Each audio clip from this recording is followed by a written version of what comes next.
بصرہ میں ایک بزرگ تھے، مسکی نام تھا ان کا، یعنی ان کے پاس السلام علیکم دوستو، امید کرتے ہیں کہ آپ لوگ خیریت سے ہوں گے۔ تو آپ لوگ کو پھر سے ایک ایسی جانے کا ویڈیو پیش کرتے ہیں، تو آپ لوگ یہ ویڈیو دیکھیں۔ بزرگ تھے، مسکی نام تھا ان کا، یعنی ان کے پاس ہر وقت خوشبو آیا کرتی تھی، اور مسک عربی میں مشک کو کہتے ہیں، لہٰذا مسکی کے معنی ہوئے مشکوار، یعنی ہر وقت خوشبو میں بسا ہوا۔ ان بزرگ کی خاصیت یہ تھی کہ ہر وقت معطر خوشگوار رہا کرتے تھے، ان کے پاس سے خوشبو آیا کرتی تھی۔ جس گلی سے جس محلے سے گزر جاتے تھے لوگ سمجھ جاتے تھے کہ حضرت مسکی تشریف لے آئے ہیں۔ مسجد میں چلے جاتے تھے، لوگ سمجھ جاتے تھے کہ مسکی تشریف لے آئے ہیں، اتنی زیادہ ان کے پاس خوشبو آیا کرتی تھی۔ کسی نے پوچھ دیا کہ حضرت آپ کے پاس یہ اتنی خوشبو کہاں سے آتی ہے، کون سا عطر استعمال کرتے ہیں، ہمیں بھی بتائیں نا، ہم بھی عطر لگائیں گے۔ انہوں نے کہا ہم کوئی عطر نہیں لگاتے ہیں، ہم کوئی خوشبو نہیں لگاتے، ہمارا واقعہ بڑا عجیب ہے۔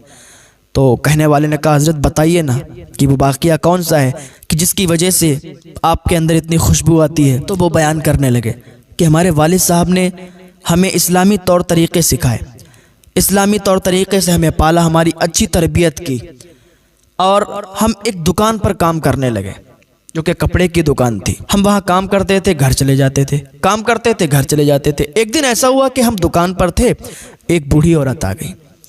بوڑھی عورت آئی، اس نے کئی طریقے کے کپڑے نکلوائے اور دکاندار سے کہا، جو میرا مالک تھا اس سے کہا کہ یہ سارے کپڑے پیک کر دو اور اس نوجوان کے ہاتھ میرے گھر پہ بھجوا دو۔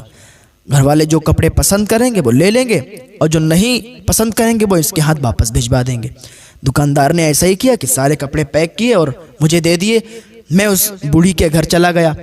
اب اس بوڑھی کے گھر جیسے ہی پہنچا تو اندر پہنچا، اس نے باہر سے دروازہ بند کر دیا، اور اندر جیسے ہی گیا تو ایک کمرے میں ایک حسین و جمیل عورت تھی، ایک حسین و جمیل خوبصورت عورت تھی۔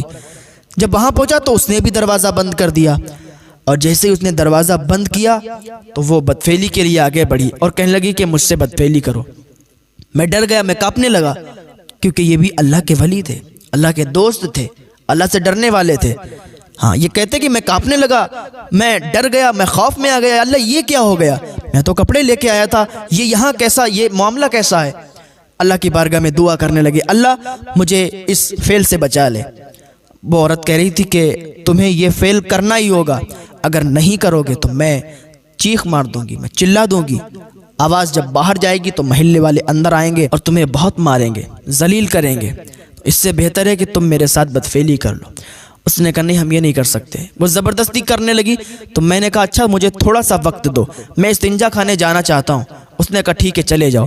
میں استنجا خانے گیا، جانے کے بعد میں نے گندگی کو اپنے منہ پہ، اپنے کپڑوں میں، ہاتھوں پہ، ہر جگہ لگا لیا، اور جب باہر آیا تو وہ عورت مجھ سے گھن کھا کے پیچھے ہٹ گئی اور کہا یہ کوئی آوارہ سا پاگل ہے، اس کو باہر نکالو، اور مجھے باہر کر دیا۔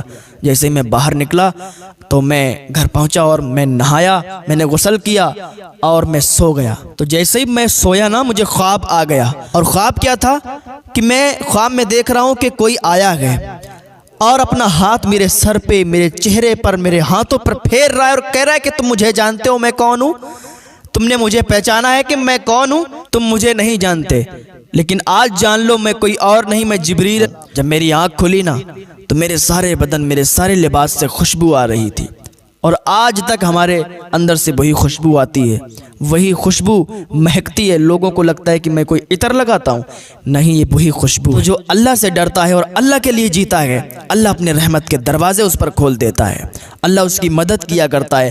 وہ اگر کہیں پھنس جاتا ہے اور اللہ کو پکارتا ہے تو اللہ کی مدد اس کے لیے اترتی ہے۔ ہاں، اللہ کے بن کے تو دیکھو، اللہ کے لیے زندگی گزار کے تو دیکھو، اللہ کی عبادت کر کے تو دیکھو، اللہ تمہارا ہر موڑ پر ساتھ دے گا۔ ہاں، اللہ کی بارگاہ میں دعا ہے اللہ ہمیں نیک عمل کرنے کی توفیق